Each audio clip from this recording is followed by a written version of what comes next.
Hello mga ka-J-Vlog, welcome ulit sa panibagong video at sa video na to mag-unbox tayo ng isang panibagong entry-level phone mula sa Xiaomi. Ang bago nilang labas na Redmi 9A. So tara mga ka-J-Vlog, check natin.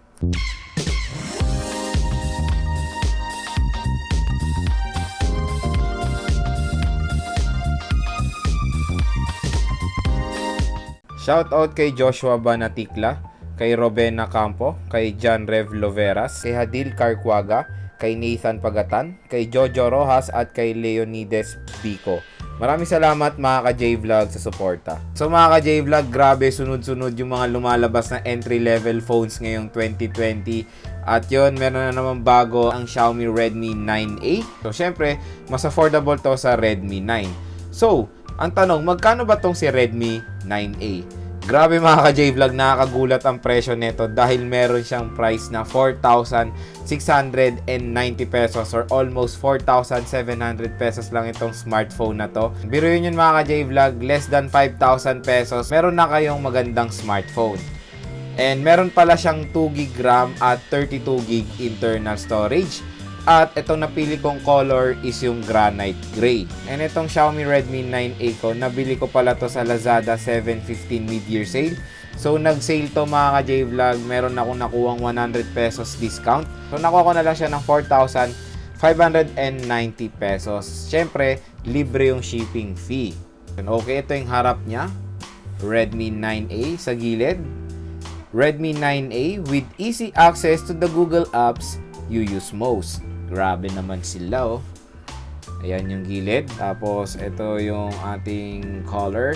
Redmi 9A Granite Gray, 2GB RAM and 32GB internal storage. And syempre mga ka-J-Vlog, pag bibili kayo ng smartphone sa online, dun lang kayo sa legit shop ng brand na gusto nyo. For example, bibili kayo na itong Xiaomi Redmi 9A, pupunta lang kayo sa official store ng Xiaomi sa Lazada at sa Shopee. So para makita yan, search nyo lang mga ka-J-Vlog, Xiaomi Flagship Store. Ayun, mag-a-appear agad yan.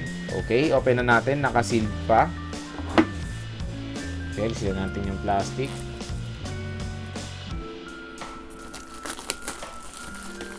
Yun no.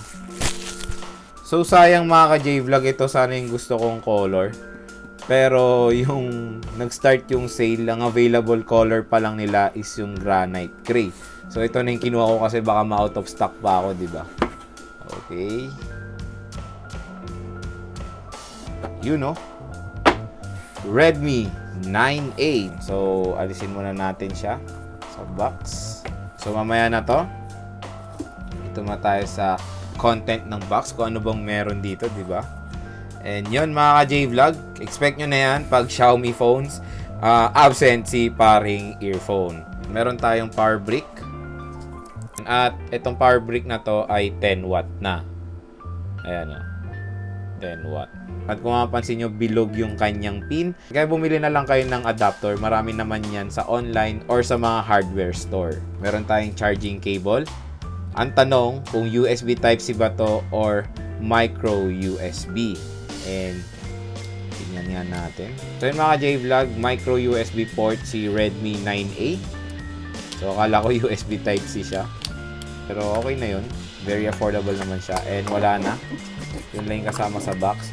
Minsan, nakakapagtaka rin itong karton ng Xiaomi. Tingnan mo, may lalagyanan ata ng earphone dito. Pero walang earphone, diba?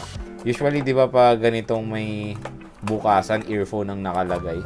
So yan, wala si paring earphone. Dito na tayo sa manuals. Ang tanong mga ka-J-Vlog, present kaya dito si Maring Jelly Case? So titingnan natin yan ngayon na. At parang nakakalungkot mga ka-J-Vlog, absent si Maring Jelly Case kasi wala oh. So yun, meron tayong SIM eject tool at yun, absent nga si Maring Jelly Case dito sa Redmi 9A. So wala tayong paring earphone at Maring Jelly Case dito.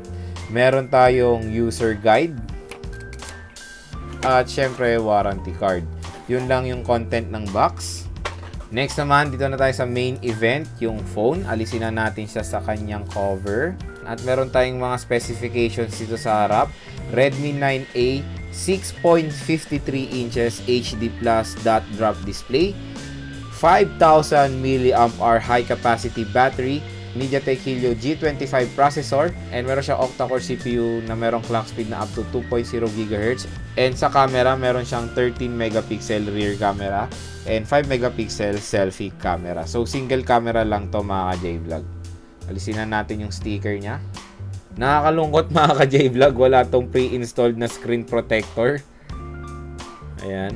So kung bagong bili nyo to, lagyan nyo to agad para syempre ma-protectionan yung screen nyo from scratches.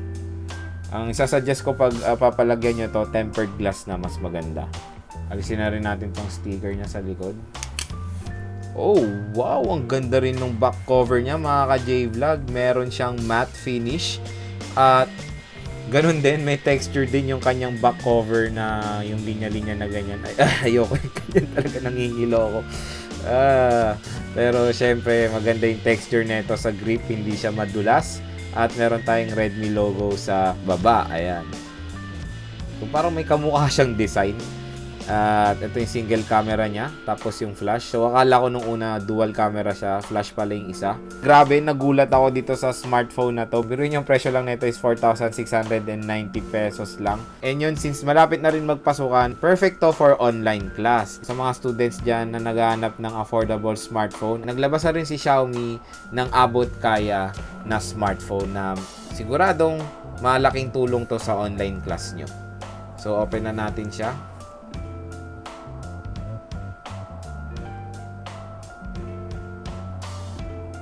Yun. So habang nag-open, dito man tayo sa mga physical buttons and support. Sa right side, nandito ang kanyang power button at yung volume rocker. Sa taas, nandito yung kanyang 3.5mm headphone jack. Sa left side, nandito ang kanyang SIM card slot, at sa baba, meron tayong microphone, micro USB port at speaker grills. And sobrang ganda nung frame niya mga ka-J-Vlog. Meron din siyang matte finish, tapos ayan, kung makikita nyo, may design eh. O, diba? Stig ng pagkagawa nito. Nice. At wow! Out of the box, meron na siyang MIUI 12. So, mas updated pa yung software netong Redmi 9A na to dun sa aking Redmi Note 9S. Kasi yung Redmi Note 9S ko nasa MIUI 11 pa lang. So, syempre expect natin na ma-update din yun sa MIUI 12. So, setup na natin siya. Grabe, hanggang ngayon hindi ako makapaniwala na ganito lang ang presyo nito. Sobrang ganda nito mga ka-J-Vlog sa kanyang presyo. Sulit na sulit to. And first time ko may experience itong MIUI 12. Nag-iba na rin yung kanyang control center. O, diba? Astig na. Biruin yun, meron pa siyang latest software ng Android at ng MIUI. So, syempre, una natin gagawin, titignan na lang natin yung storage niya out of the box, kung ilan na lang. So, meron na lang siyang available storage na 20.76 GB. Ayan yung total niya, 32 GB. So, 35% na yung na-occupied sa kanyang storage. 11.2 GB na yung nagamit natin. Tapos, ito yung software niya out of the box, MIUI 12. 0.1, tapos Android version 10. And meron siyang 2 GB RAM. So, sa 20 GB, marami pa kayo naman may install ng mga favorite apps nyo dito. Meron siyang single rear camera na merong 13 megapixel, and of course, meron siyang LED flash. Sa front camera naman, meron siyang 5 megapixel f2.2 aperture.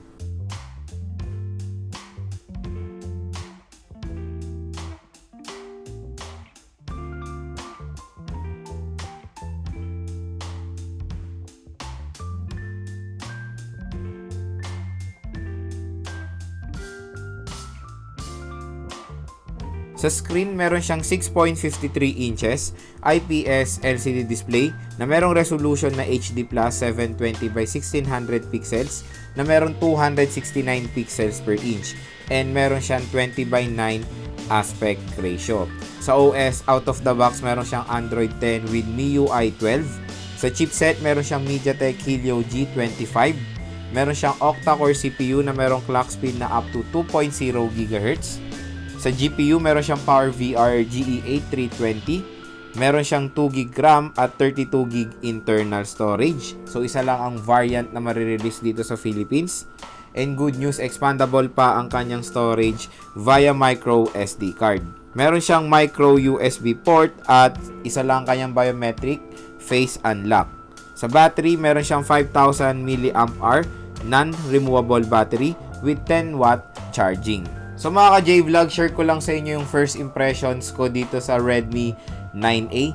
Number 1, of course, sa kanyang presyo. Dito talaga ako na-impress sa smartphone na to. Grabe, very affordable niya. Swak na swak to sa budget nyo. Yun nga, tulad nung sinabi ko kanina, magpapasukan na at siguradong maraming estudyante ang maghanap ng mga affordable smartphone na gagamitin nila sa online class. Perfect sa kanila tong si Redmi 9A. Siguradong malaking tulong to sa kanilang online class. Number 2, sa kanyang OS dahil meron na siyang latest software ng Android at ng MIUI na MIUI 12.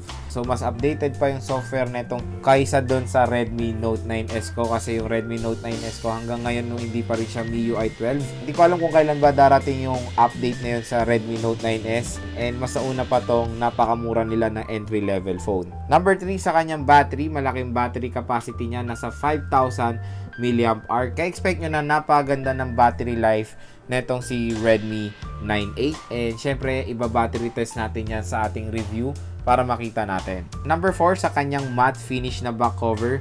So nakakatuwa mga ka-J-Vlog yung mga naglalabasan na entry-level phones ngayon ni Xiaomi, yung Redmi 9 at Redmi 9A. Matte finish na ang kanilang back cover na para sa akin mas okay yan kasi anti-fingerprint siya at merong texture yung kanyang back cover na maganda sa grip, hindi siya madulas. Na pag tinignan nyo ng malapitan, may linya siya na pag in-scratch nyo, yun tumutunog na alam nyo naman na ayoko yung ganong tunog. Pero syempre yung iba matutuwa sa kanyang back cover kasi maganda siya sa grip. So yun mga ka-J-Vlog, abangan nyo na lang po yung full review at game test ko dito sa Redmi 9A.